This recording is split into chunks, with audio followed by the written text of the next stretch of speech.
Shalom, que la paz de nuestro Padre Celestial sea con cada uno de ustedes. Sefer segundo de Shemuel. Seguimos hablando de este Sefer y de los relatados, cada uno de los pasajes o los capítulos que estamos tocando de manera ordenada, capítulo por capítulo y tema por tema. En el tema anterior que estuvimos tocando, estuvimos hablando de esas circunstancias que cuando las leemos a veces nos parecieran como que un poco injustas, un poco incomprensible, un poco de que no sabemos realmente por qué sucedió eso y crean preguntas en donde el lector tiene la decisión de tomar si realmente ama y desea seguir estudiando la escritura y aprender y comenzar a preguntarle al texto, preguntarle al contexto utilizando las herramientas que sabemos que el Todopoderoso nos ha dado para poder entender. Aunque sabemos que, como estaba explicando en esa ocasión, sabemos que no lo sabemos todos y hay temas en los cuales hasta el día de hoy hay que reconocer que no lo entendemos del todo en lo que se refiere a las cosas relatadas en la escritura. Lo que sí nosotros sabemos y que tenemos claro y que tenemos la convicción es de lo que el Todopoderoso les reveló a los profetas, la instrucción, los mandamientos, de para quienes fueron, ¿verdad? Que es para todo aquel que ha entrado en pacto con el Todopoderoso. ¿Con qué propósito? De que el pueblo de Israel le enseñara esa instrucción, modelándosela a las naciones, siendo luz de las naciones, y que las demás naciones pudieran ver cómo es que al Creador de los cielos y de la tierra le place que su humanidad se comporte, viva, trate a los demás, tenga una relación con Él dentro de otras cosas. Pero hay cosas dentro de la escritura, temas que a veces son un poco retantes para el estudioso de la escritura y que llega a el punto en donde tenemos que reconocer que no lo entendemos como desearíamos, como quisiéramos. Y el tema que estuvimos hablando en el video anterior, tal vez es uno de ellos, aunque dimos nuestra explicación basada en el conocimiento que tenemos sobre los relatados de, de ese pasaje en donde aparece que unas personas que no son de Israel son los que tienen que accionar o liberar a Israel de una disciplina, de una circunstancia en la cual el Todopoderoso metió al pueblo de Israel a causa de un hombre que ni tan siquiera, o unos hombres que ni tan siquiera estaban en el poder. Y el que estaba en el poder tuvo que lidiar y resolver con la situación de una manera que a veces pensamos que no nos parece tan, porque pareciera que se fue más allá del extremo. En esta ocasión vamos a estar hablando cuando decae el rey, porque si bien nosotros hemos estado hablando de los relatados en estos dos capítulos, perdón, en estos dos libros,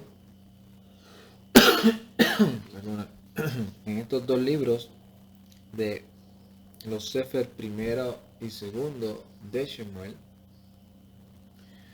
no podemos obviar que tal vez el 80% de lo que aparece en estos dos libros está relacionado con el rey David.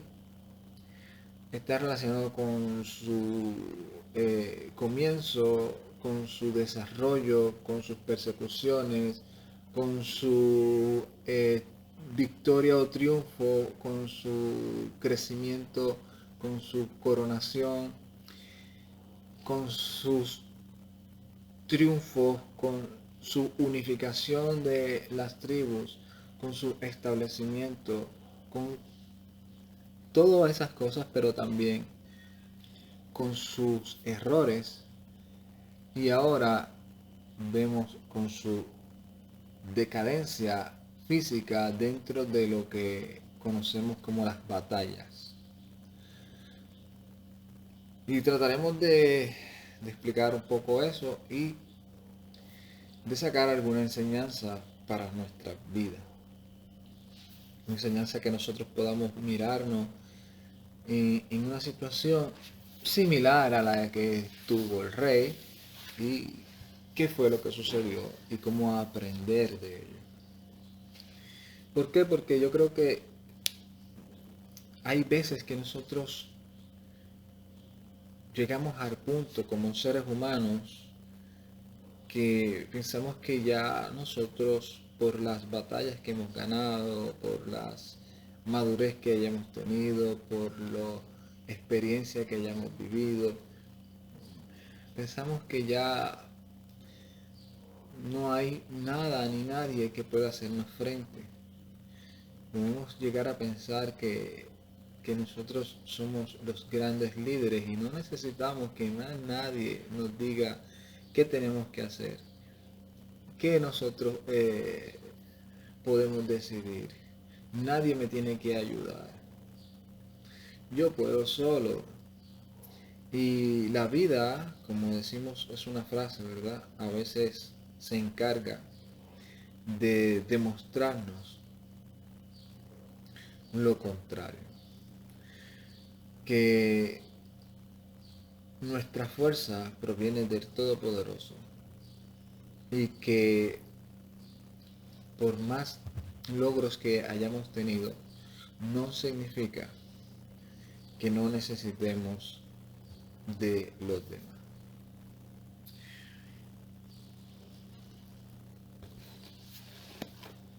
Vamos a estar leyendo desde el capítulo 21, verso 15 al 22, solamente son 7 versos, porque estamos hablando de que, lo dije en el video pasado, que vamos a tratar de, aunque quedan pocos capítulos, quedan 2 capítulos nada más, por lo menos en este capítulo,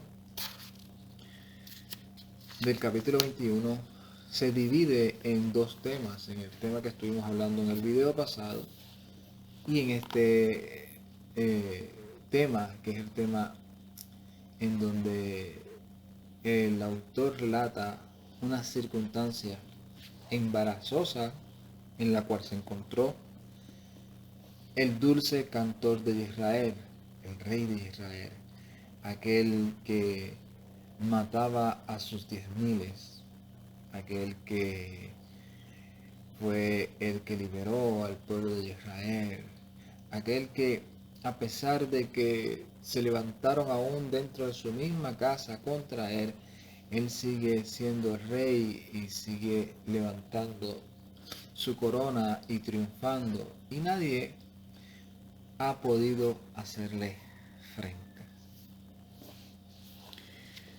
Como estamos acostumbrados, lo leemos en hebreo y luego lo traducimos al español. Segunda de Shemuel, capítulo 21, verso 15.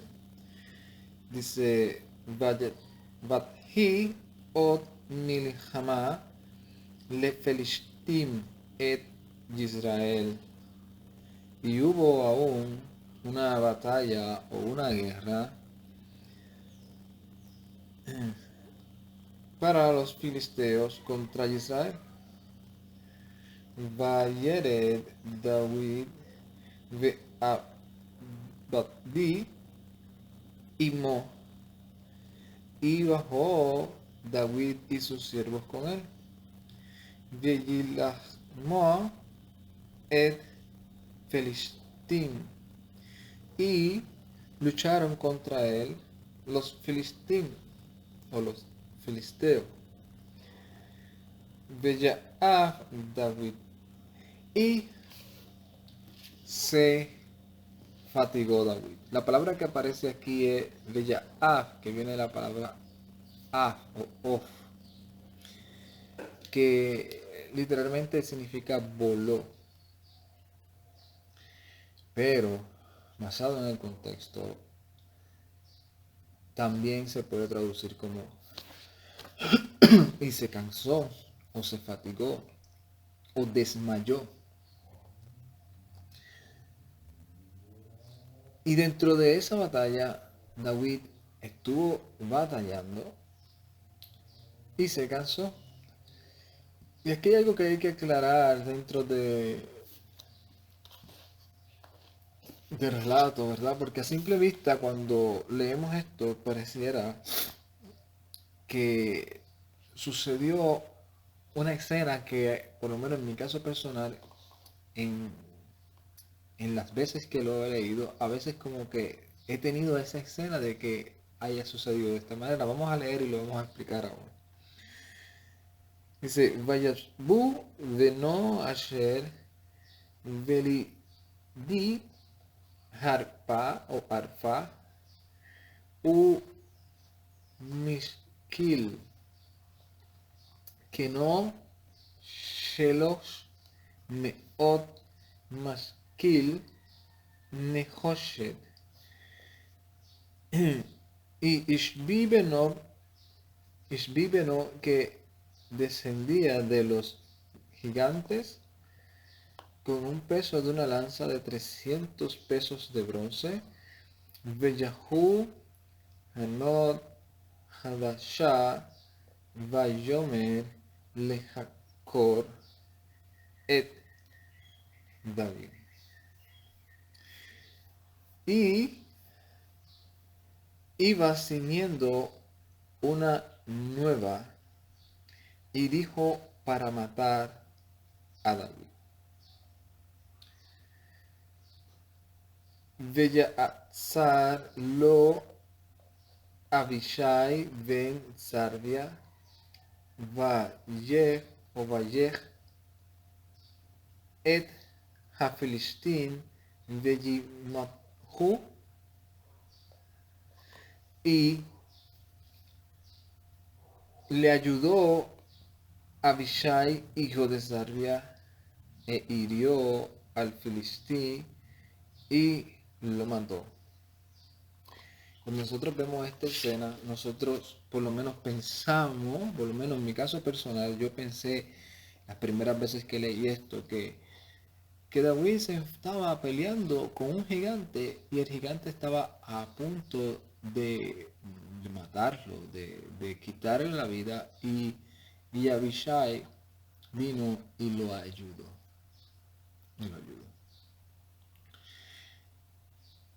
Pero cuando nosotros lo leemos detenidamente, decimos que Vayashbu veno asher deli. O sea, primero que podríamos deducir también, se puede deducir también que ese era el nombre de la persona del gigante, que ese era el nombre del gigante, pero cuando nosotros leemos lo que significa estas palabras, lo que está diciendo aquí es que uno que moraba, Vayashbu es morador, un morador de Gob, de Benob, que era descendiente de los gigantes. No está diciendo exactamente que ese es el nombre, está diciendo morador de Benob, que era en el lugar en donde estaban ellos peleando. Un morador de Benob, que era descendiente de los gigantes, que tenía una lanza bastante pesada, obviamente por su estatura, pues tenía una lanza conforme a su cuerpo físico. Fue y dijo, vamos a matar a David. La palabra que aparece dentro de la traducción al español dice que, déjame buscarlo aquí rápido, dice que el hombre tenía una espada nueva y trató de matar a David, pero en español, en hebreo, dice Bajanú Hadashah, y ciñéndose el nuevo, no dice espada, dice Vayomer, dijo, matemos o hiramos a David. ¿Por qué? Porque dentro de la batalla este hombre se dio cuenta de que el rey de Israel, que estaba peleando en la batalla, había desmayado, se había fatigado, estaba cansado, estaba vulnerable y al verlo automáticamente dijo, mira, el rey está vulnerable, veo que ya no tiene fuerzas para seguir defendiéndose, por lo consiguiente dijo, vamos y dirijámonos directamente hacia el rey. Y él tomó la iniciativa de ir a donde David a querer matarlo o a querer herirlo. Abishai, que se dio cuenta también de este suceso, se adelantó y enfrentó al gigante y lo hirió y lo mató. Pudieron salvar al rey de una situación embarazosa, una situación difícil, una situación en donde los que hemos estudiado un poco y conocemos el contexto de cómo se daban las batallas en esos lugares, en esos tiempos, sabemos que el objetivo principal es el rey. Y si el rey caía en la batalla, todo su ejército salía a huir. Salía derrotado. E inclusive en varias ocasiones ese ejército terminaba haciendo una alianza con aquel que había matado a su rey y se declaraban perdedores. Basado en ese contexto, podemos entender que lo que sucedió aquí, por lo menos basado en mi estudio, que David estaba en una situación en donde sí estaba vulnerable, pero no estaba en una situación donde ya el filistín lo tenía para matarlo, sino que estaba en una situación donde el filistín iba a ir directamente. Y al Abishai darse cuenta, comenzó a ayudar al rey para que no llegaran hacia donde David, para que no, y eso es algo que también dentro del contexto de lo que son las guerras siempre se da, que el rey siempre tenía unas filas de protección. No era fácil llegar hacia donde el rey y matarle, a menos que no rompieran esas filas. Así que, entendiendo esto, podemos seguir entonces lo siguiente, porque dice que Abishai, hijo de Sarvia, llegó en su ayuda y hirió al filistín y lo mató. Y sigue diciendo, As Nishba'u Anashi David lo le amar lo le amarlo lo axo o Itanu. O sea, le dijeron los hombres de David, le juraron, diciendo, no saldrás más con nosotros. Lo tatse od Itanu. Lim la jamá. No saldrás más con nosotros a la batalla. Velo a ver et ner Israel. No vaya a ser que apagues la lámpara de Israel. Estos hombres, una vez se terminó la batalla, decidieron hablar con el rey, sus generales, porque Abishai era uno de sus generales, y le dijo, o le dijeron, no vas a salir más con nosotros, no vas a exponerte más, porque nosotros sabemos que tú eres el que mantienes la unidad en el pueblo. Tú eres el que hace que este pueblo de Israel se mantenga unido y pelee las batallas por el aprecio que te tiene, por la sabiduría y conocimiento que tú has tenido para poder unificarnos, para mantenernos en unidad, para poder dirigir las batallas, pero físicamente hemos visto que has decaído.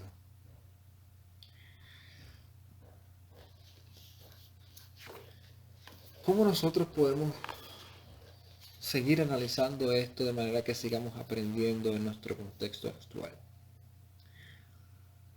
Y es lo que estuve explicando al principio del video. Hay momentos en donde nosotros tenemos que reconocer nuestras debilidades. Tenemos que reconocer nuestra vulnerabilidad y tenemos que permitir que otros nos ayuden. No podemos encerrarnos en nuestras victorias, en nuestros triunfos, en nuestras maneras de para nosotros no querer aceptar la ayuda de otros.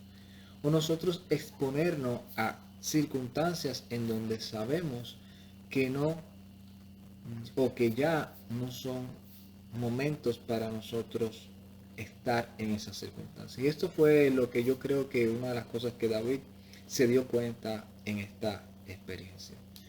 Se dio cuenta de que ya él no era aquel que salía y las doncellas le decían, tú eres el que mata a los 10,000. Que ya él no era el mismo que fue y mató a todos esos filisteos para dar la dote por Mical.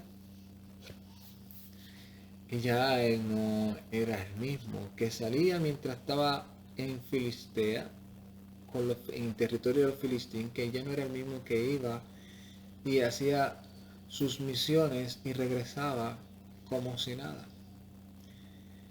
Que ya él no era el mismo. Y cuando decae el rey, el pueblo tiene que buscar la manera de saber que la solución no es apartarlo, no es abandonarlo, sino es ayudarlo, sino es protegerlo. Y también, sabiamente, dejarle saber al rey cuál es su nuevo rol. El nuevo rol del rey David era mantenerse con vida, mantenerse al frente como líder del pueblo de Israel, pero sin exponer su vida en riesgo.